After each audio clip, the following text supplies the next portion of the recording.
Hey guys, welcome to another episode of Street Photography Shots Explained. So today we're going to go ahead and talk about two of my street photography shots, as well as a shot from one of my friends on Instagram that ended up giving me permission to actually talk about his shots. So we'll go ahead and talk about that in the latter part of the video. So for the first shot, it is called A Sea of Yellow Welcoming Spring. So this shot right here. I forget my own titles, so I have to look them up. But okay, for this first one, this is actually in the Trinity River. So for you guys that don't know, I have a boxer. I walk him all the time. So whenever I walk him, I have to make sure that I walk him for a good significant amount of time. Like usually we do like 5 miles in the afternoons, and then I think my mom ends up walking him like 1 or 2 miles. Like she picks him up and walks him in the mornings.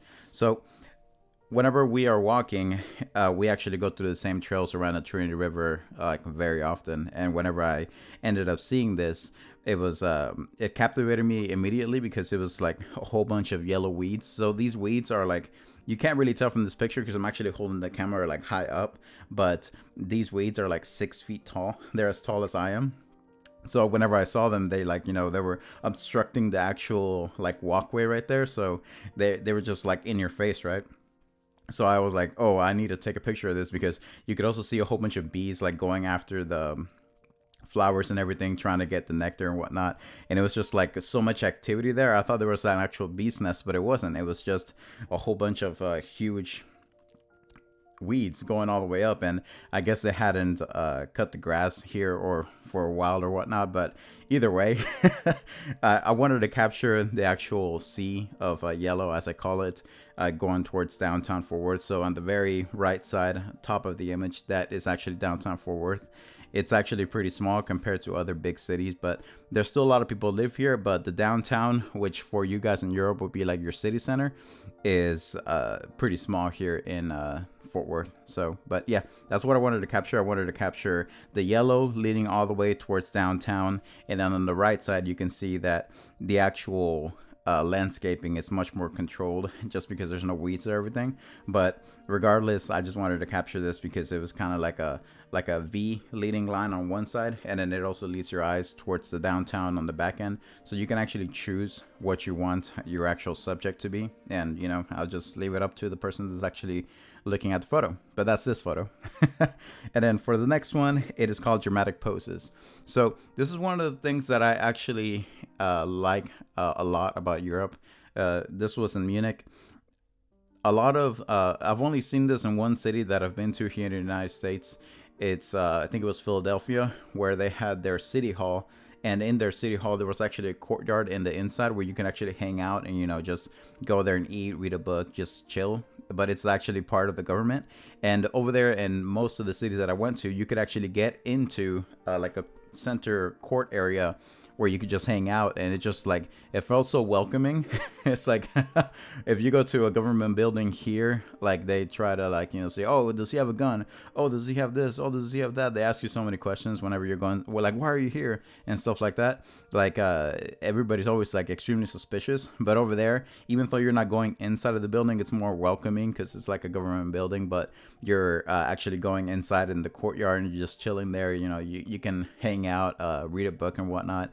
And it just seems like much more calm over there than it is over here, because everybody over here is always on edge, like thinking somebody's gonna do something, right? Because there's so many things that happen in the United States compared to other parts of the world. Like in Germany, it's much more calm. But what I wanted to capture here is so there's these pillars that go through the center of this courtyard, and they all have like a whole bunch of screaming statues and stuff like that with like extreme poses. So whenever I saw this little this little guy on the statue, kind of like screaming, I was like, oh yeah, I need to capture that, because that is a very interesting pose. And I can also shoot up and lead that leading line away from the actual subject, because that's kind of like a reverse thing. It's like leading away. It's still drawing you in, but the leading line is going up and out of view. So it's like kind of like it still draws you in, but it doesn't draw you from the foreground. It draws you in from the background. It's like a different way of actually using a leading line. But yeah, that's this shot. I just wanted to make it dramatic and everything, and I was hanging there, just reading. I think I was reading Mistborn by Brandon Sanderson at the time, and I was just reading that and just chilling and having a good time after walking miles and miles in Munich and taking pictures and whatnot. But yeah, that's this shot. Now for today's photo that I want to talk about. So this is his profile right here, Wayne Spicer London. If I get anything wrong with any profiles from here to the end of time, I'm sorry. But that's his name on Instagram. And so what I really, really like about his photos is that he draws.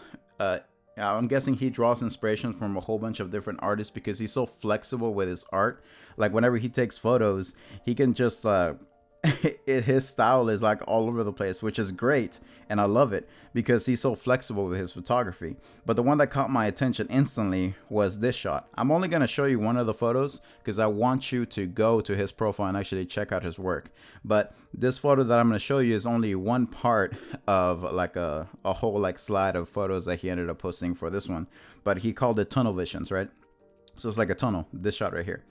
So for this shot, it's you have the subject in red, which like he just thought of everything. The subject in red and with a white and red jacket at the very end, and you have kind of like a I forget those Christmas cane things. It's like red and white going all the way towards the subject that's at the very end, but it just like leads your eye like perfectly, right? Because he's also wearing white and red. It's just such a perfect composition, and it just like leads your eye straight to it. But it just in this like actual photo, it's a whole carousel. And what I like that he says about this image is that he says, how many of these locations can you name? So what I like about that is that I'm actually going to go to London this coming July. And whenever I'm there, I see these tunnels and I'm like, oh man, I need to go to these places and like take photos like this. Like, it's just so cool. Like all the different, like, like perceptions he gives you throughout London and everything. So whenever I see all the reflections and, the tunnel vision here and just the color, the vibrant color that he uses in the images, like it just draws me. So it really makes me want to go and to London and like see all these like spots and like make my own version of photography in the city. But whenever I see his, it's just like, it's so vibrant. Whenever you see any of these images, they all like, you can tell that he really thinks about every single one of these images. Like you could actually take any one of these images and print it, and it just have it like hanging up somewhere and just like really appreciate the art. There are so many, man. He uses black and white in some of his images, but every single one of his images, you can tell that it just draws you in. There's reflections. There's very powerful backgrounds, like orange backgrounds, along with like shadows in the foreground, and then iconic buildings right behind that. There's so many of his shots that are just like stunning. They just draw you in instantly. It's also because he also uses subjects as leading lines to like draw you in, and it's just he's somebody that I every time that I see one of his photos, I'm just like, oh man, I really, really want to go to London to take these photos. It's also how I feel about New York City.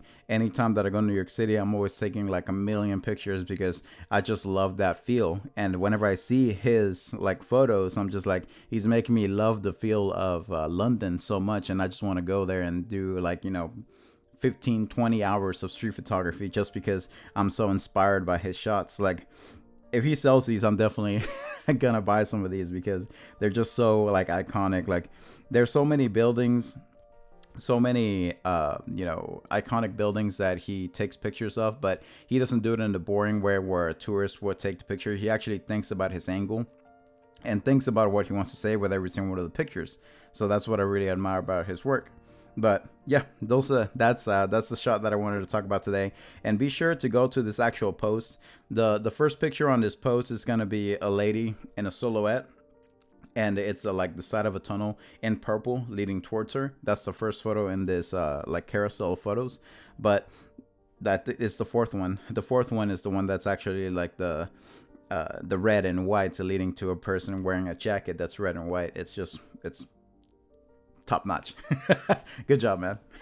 But yeah, I really like his photos. And thanks for tuning in, guys. I'll go ahead and catch you guys next time.